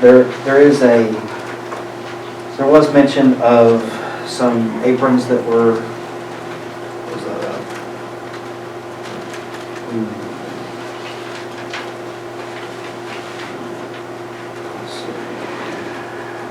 on number 1, access to the site is appropriate considering the anticipated volume of traffic resulting from the use. Applicant has stated that 2 of the aprons have been negotiated with GDOT, and that GDOT is aware of the proposed development, but I haven't heard anything regards to width, length. What does that mean, Mr. Brody, that they've been negotiating? Mr. Chairman, you want to speak there? My name is Reed Dyer. I'm with Hayes James and Associates with the engineers and hired. We've had some discussions with traffic operations in Cartersville, GDOT. We submitted preliminary plans to them. They're currently in review, so they've given us that feedback on this, and we're still waiting on final comments before we move forward with the design plan. But at this point right now, they're aware of the project. They understand what we're trying to do there, and they're working with us on. What guidance, have they given you any suggested guidance? Yeah, minimum widths on driveways, minimum radiuses on edge of pavement. Those are the kind of things that they've asked for, and site distances based on that, which we've submitted for them for review. And what's the road frontage there on 136? The road frontage for his portion of the property is around 400 and something feet. He's got 2 residential curb cuts now, but we can combine that into 1 commercial cut, and that's the point. Which is acceptable to GDOT. Or is the primary road within the community going to be paved? Yes.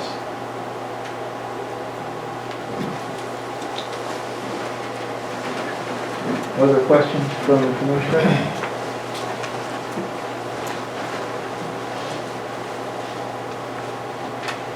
Do I have a motion?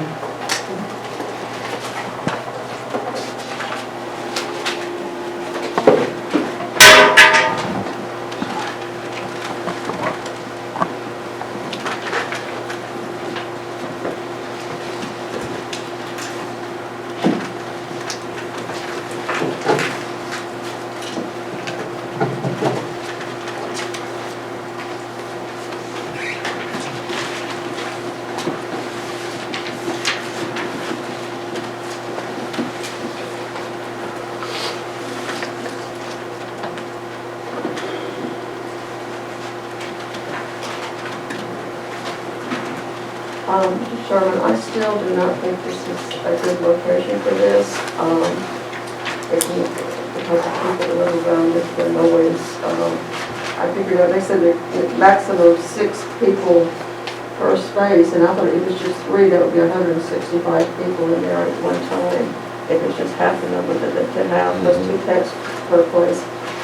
And it just seems like a lot for the noise for that community. And I've been over there, and I got to on a Saturday afternoon when they were here before, and almost never got back out into traffic. Even then, I can't imagine trying to pull a large RV back out into that road.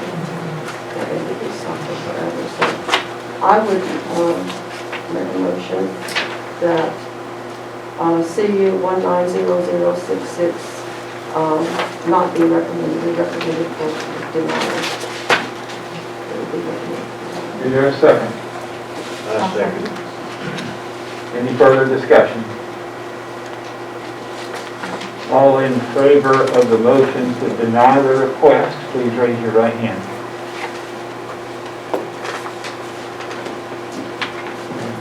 Motion carries. Thank you.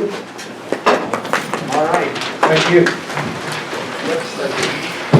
We now close that hearing. It looks like everybody's leaving. Sorry, it was fun, but it wasn't that much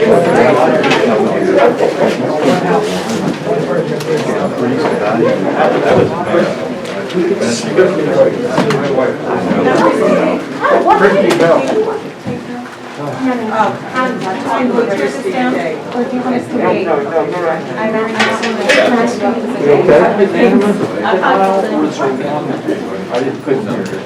I think there was one. I abstained. Abstain? You're right. I don't vote. I didn't hear him say abstain, that's why. Good to see you, Dan. All right, that vote, Could you increase the value? Ray, I like your hat. Thank you, sir. I almost didn't recognize you with it on. All right, that hearing is closed. We're now open discussion. We're going to open discussion on zoning request 190067. Justin, do you have a recommendation for us? Yes, sir, this is a rezoning application for a 10.51 acre parcel. It's located at 86 Finch Road. This property actually has frontage off of Dove Street, Eagle Perch Road, and Yellow Creek Road, as well as the private road that the property is addressed on. The parcel number is 069021. The current use for the property is Howell's Business. The applicant, Ms. Hyde, is requesting to rezone the property to suburban residential. Single-family dwellings are not a permissible use in the highway business zoning district, so it'd have to be rezoned to some form of a residential zoning. If approved, the intent is to enable Ms. Hyde to develop the property as a minor subdivision of 7 lots. On the site plan, there's a lot 5A that's not permissible for size and would also trigger a major subdivision because it's over the 7 lot standard for a minor. There is some comments from the water department on this one.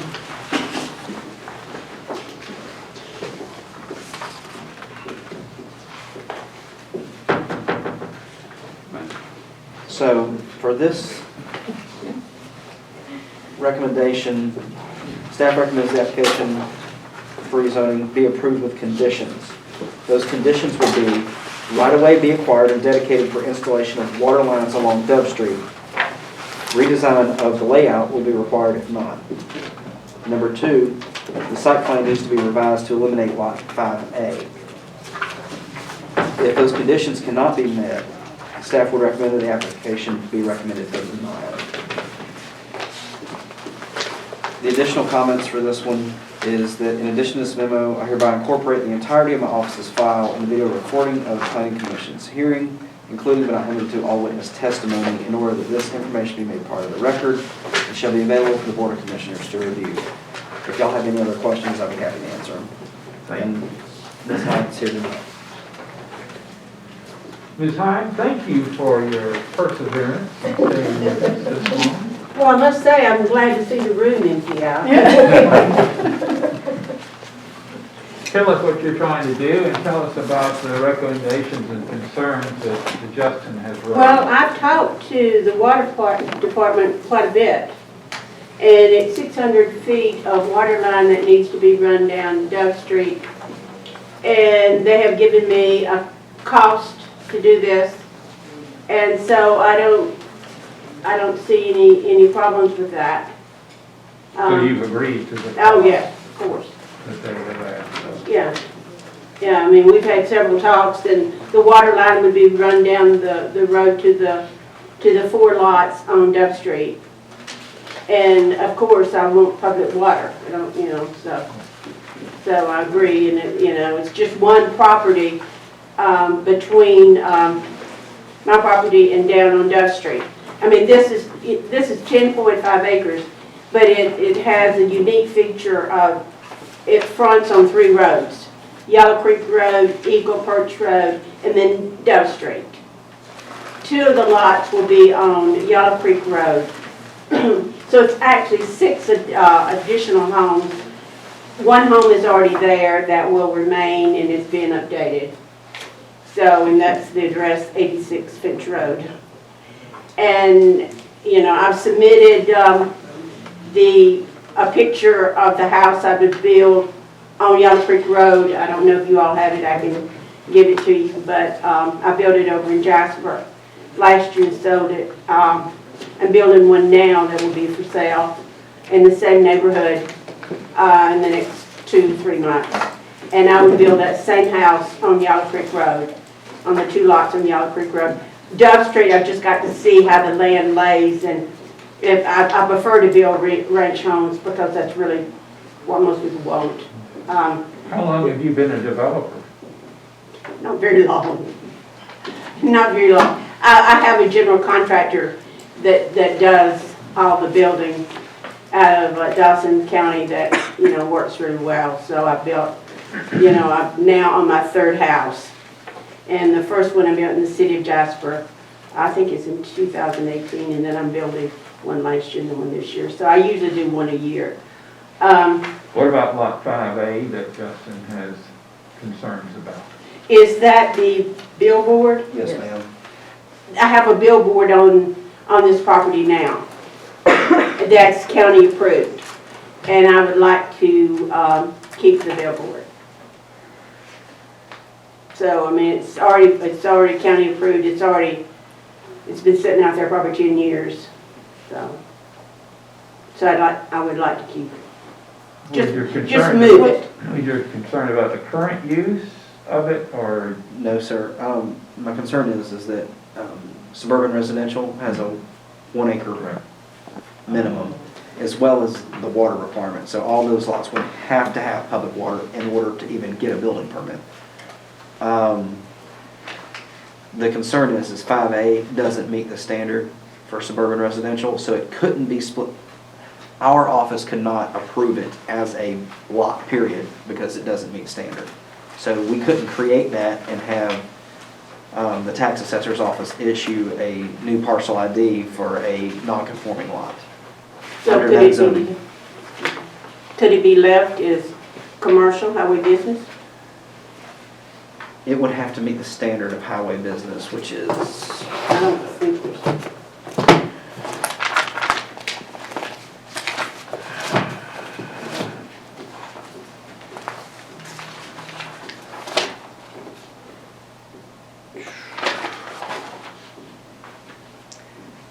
$10,000 square feet, a lot width of 100 feet, front yard and center setbacks of, 40 for commercial, 15 for side and rear.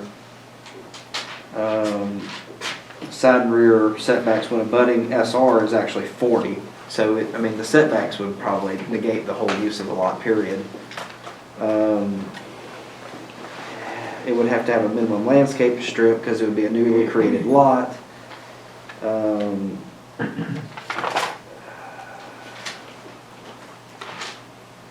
That's about it, but 10,000 square feet, Is that the, that's the minimum for highway business. okay, I don't remember how many square feet is on this particular lot, to be honest though. I don't think it was listed, to be honest with you, but let me check.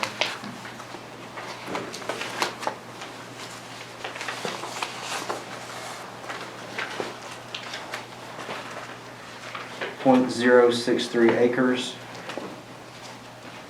So, It's not 10,000. yeah, no, it wasn't, because an acre's 43,560, so basically a quarter acre is the requirement, basically. Is there no provision if this billboard has been there? The billboard's fine. It would just But have to be this included. division of it would be, causes the problem. So there's no grandfathering issue there because this was a large tract. Yeah, there's no problem with the billboard. Yeah. It would just have to be combined with one of the other lots and Gotcha. some kind of I don't know, use, access, some kind of stuff would have to be with whatever property I can do owner that. end up with it. It just couldn't be split off. Okay. I can leave it with the existing home, 86 Finch Road. Does 86 Finch touch that piece of property? Mm-hmm, it does. That would be acceptable. Okay. 86 Finch Road is not in the subdivision. No. I'm not sure why that, It's, why that is addressed. it's being rezoned as part of it though, Right. so it would be part of it. Well, 86 Finch Road is really the house on the hill, Yes, ma'am. which is it's the same, same property line really, so. Is that the residence on track 5? Yes, sir, it is. Okay. The reason that address is used is because that's the address that's assigned to the Oh, I parcel. understand, I understand totally. It's just strange it's on the Alfred Road. You're saying that's track 5.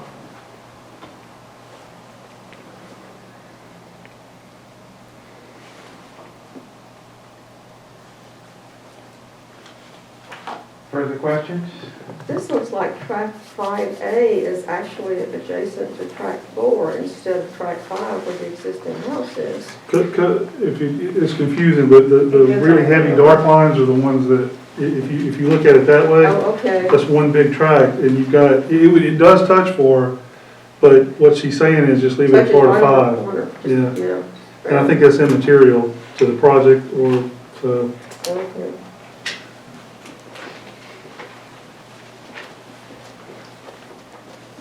Chairman, I don't know if you saw it, I believe Commissioner Benson had a question on it. Oh, I'm sorry. Yes, No. ma'am. I think you got it, I got it.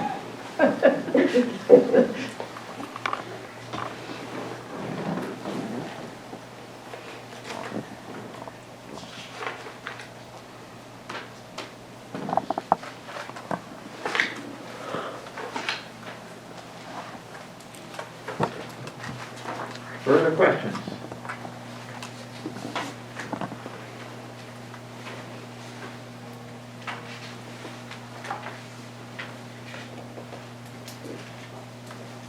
So you're willing to roll that in to that lot 5? Yeah. Sure.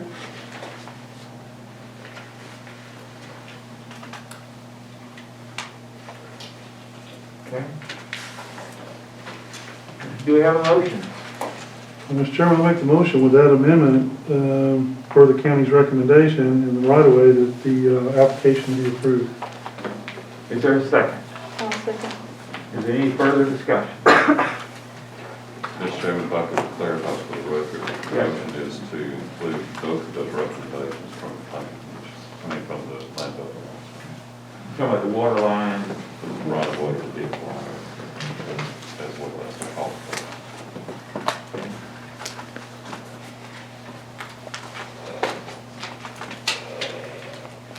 you clear on that this time?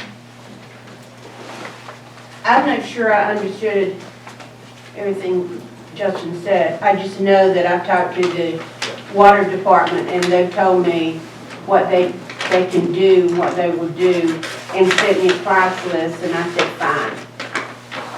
So in my conversations with the utilities director, my understanding is that the right-of-way is not actually wide enough there for the road and for the utility placement spec that we have for the county. So additional right-of-way would have to be either bought along Dove Street. On the previous lots going down Dove Street, I believe there's two before these lots that are under Ms. Hyde's ownership get touched. So she would have to buy right-of-way there so they could run through those lots. But she would have to buy the right-of-way, donate it to the county would have to accept that right-of-way, and then be able to install those lines in order to build this subdivision. Well, actually, there's one property owner, so there's two homes, but there's one property owner. Okay. So I would need to go to that neighbor and buy right away from that neighbor. Yes, ma'am. I don't know why they didn't tell me that. When the county, the water department didn't tell me that. Because this is the first time I've heard that. So then if the neighbor won't sell, I can't do it. It would just have to be redesigned, or the utilities did not come off of Dove Street. Well, that would be difficult. That's what Lance up to say, is that the proposal requires utilities come off of Dove Street. And his recommendation, what I want to clarify was that the motion took in his recommendation, his requirement, the responsibility of requiring the right of way as well as that cost would be. How much right of way are we talking about?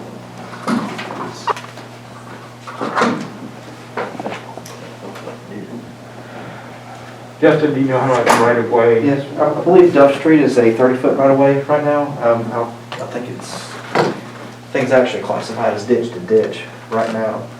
So if it was 30 feet, the minimum standard for developing on one side of the roadway is to come up to half of the standard. The standard is 60 feet. So half of that would be an additional 15 feet on that side. So you say. But I'd have to talk to the utilities director to make sure that would cover what they needed. I think there's a bank there is what he also said. So we need to acquire 15 feet. I believe, but that would be up to them because of the utility placement. Okay.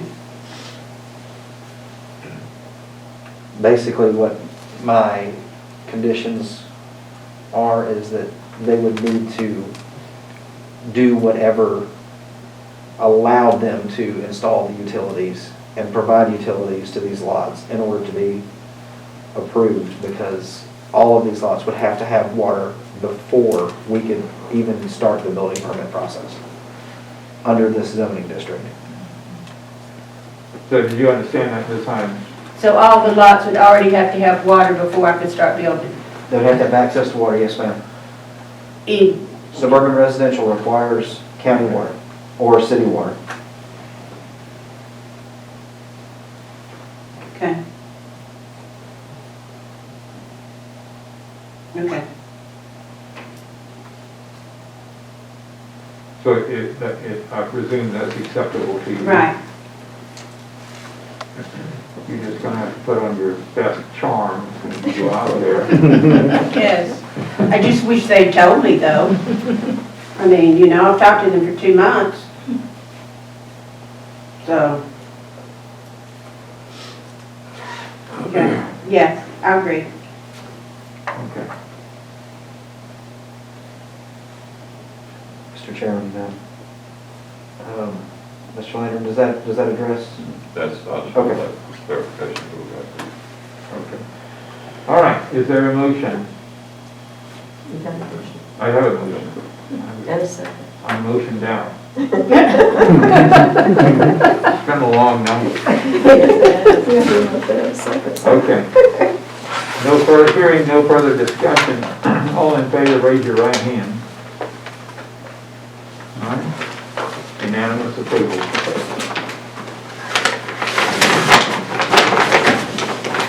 Good luck, Ms. Hyde. Thank you. We ended on a positive note.